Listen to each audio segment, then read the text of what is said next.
Okay, I'm just out for a little run in the V90 D5 cross country with the Polestar upgrade fitted. Had that carried out a few days ago at Holcroft Volvo, Stoke-on-Trent.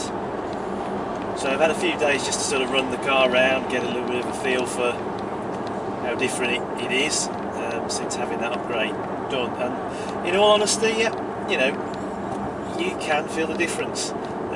It's not a massive change. You're not going to set the world on fire by it, but it certainly is a difference. You can definitely feel the throttle pedal is a lot more responsive, irrespective of which driving mode you're in.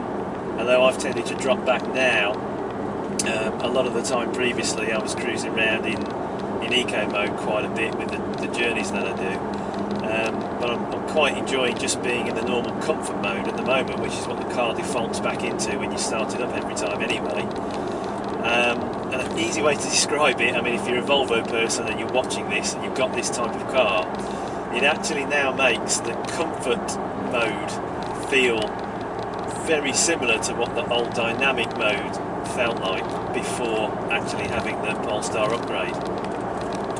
The dynamic mode obviously tends to really sharpen up the throttle, makes the gear changes kind of hang on a little bit longer before they change. In this particular car it's got the adjustable suspension, so it sort of stiffens up that a little bit.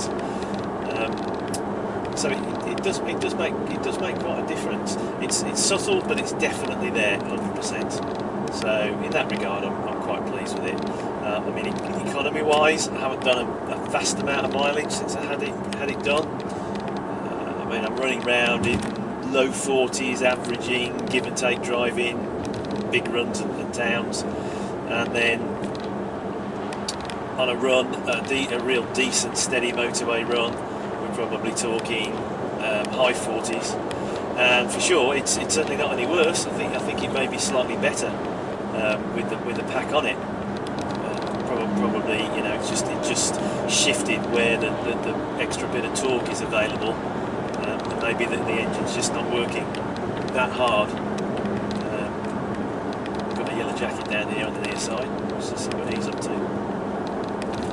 So yeah, overall pretty happy. The actual installation of the pack was pretty straightforward. Went up to the dealer, got it booked straight in. Went into the workshop, and the chap who was working on it, I think he put a baseline software upgrade from just the standard. I bought the car in March of this year, and it hasn't been back into the dealer since then, so I think he just put a level baseline of the latest standard software onto the car as a starting point, which was about 20 minutes or something like that. And they just plugged the car into a bunch of cables at the workshop, and when the car's ready it flashes its lights to tell him that it's done what it's doing, and then maybe another 20 minutes on top of that while the actual Polestar software was being uploaded into the car. So all in all, pretty painless experience as it happened. I mean, I was a little bit concerned, I don't know if you can actually see there, but I've had the flappy paddle gearbox steering wheel fitted to this car over and above what it would normally have. I don't think on the cross countries you just don't have the option of having the flappy paddle gearbox. I believe on our design models it may well be standard. On the inscription and lower models I'm not too sure if it's an option. I don't think it is. I just found, I mean, fair play to Volvo. You've got to commend them for sticking to the ground and saying, well, I'm not a BMW and I'm not an Audi and I'm not trying to give you a racing car sort of a feel to the driving, and fair play to them for sticking to that stance. But I tended to find, after having come out of two Audi Allroads previously which has got flappy paddle gearboxes, you know, when you get used to having them, it's quite a nice thing to have, and I do use it. I just found that, especially in eco mode with the Volvo, it did just feel a bit flat and a bit silly sometimes, a bit flat-footed.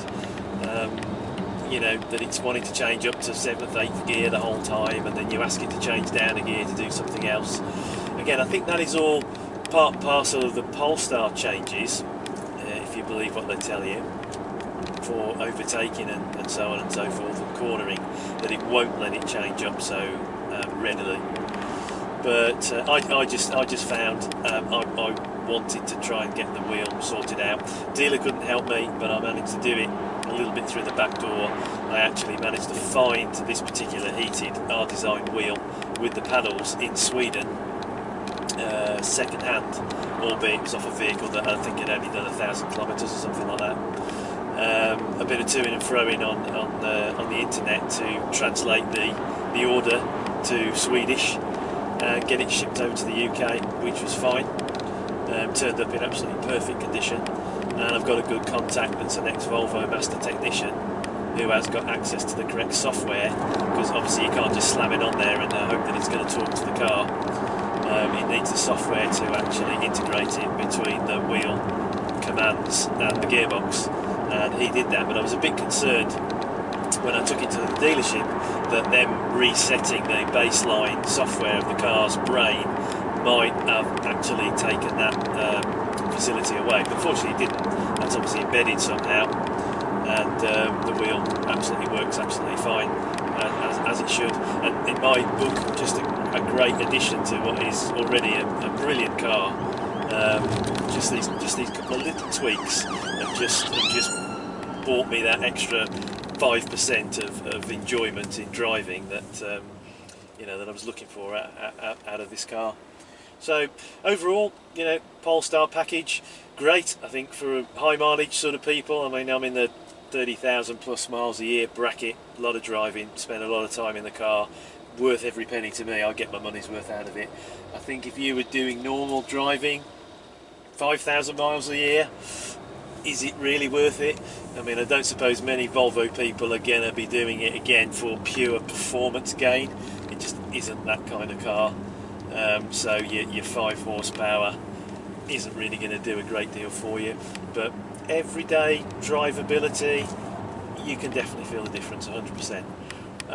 I've got to say, personal opinion, why they can't just build a blooming car like that in the first place, or at least say, okay, we're looking to make a bit of money out of people, put it as an option when you build the car from new. You know, do you want the Polestar upgrade? It's a few £100 or what have you. And to be honest, similar with the wheel as well. You know, fair play to them for sticking to their guns and saying it's going to be a cruiser, it's not going to be a performance car, so you don't need the paddles. But maybe, you know, maybe give people the option at least.